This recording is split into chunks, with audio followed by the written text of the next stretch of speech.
My name's S. Rob and this is Magick. And I'm just here to talk a little bit about what magic is. Okay, the good way to do this is talk about what it isn't. Magic isn't all the things you see in films, because in films it always goes wrong, you know. They never complete the ritual, or they make a mess of it.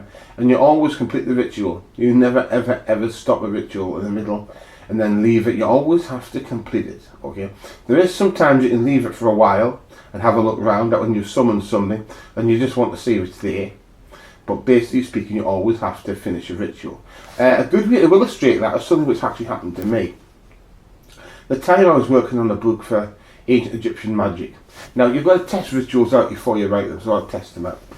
But this time I was typing the ritual out to write it down out so I could then perform it. And I had an idea. Can you summon entities and work magic through writing? Which I knew the answer was yes. I thought it was yes, but I hadn't tried it. So I thought, okay, I'm going to type with intent. Now what happened at that point was a large beak appeared over my shoulder, a very large one. Now I was inside, and we don't have birds with that sort of beak in Britain. We don't. And it had a very large beak.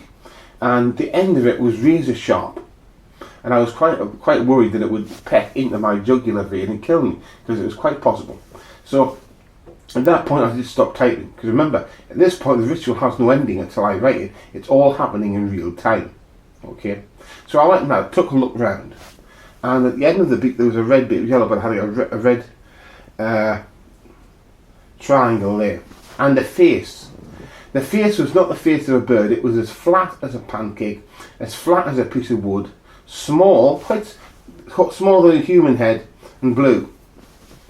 So I looked into its eyes, and I thought, well, I've seen it now, I'll just finish the ritual. So I finished the ritual and it disappeared. Now this is the problem. What I was doing was something for an ancient Egyptian god, and that was maybe was an ancient Egyptian god. I summoned him, had a look and went away. Now if I hadn't finished the ritual, it would have been stuck there. Maybe it's high, but what harm can something this high do when you're sitting down? But I did wonder, what happens if it was crouching down? See, it appears to me, if it wants to be over the shoulder there, the only way it could do that is by going to my level.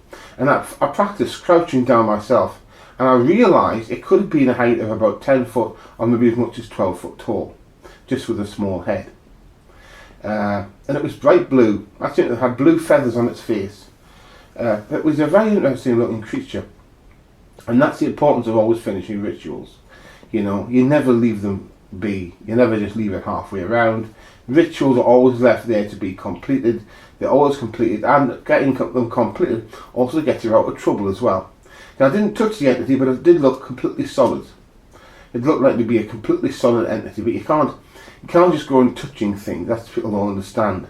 You can't verify them by just touching things. It just doesn't work that way. You have to have some common sense, okay?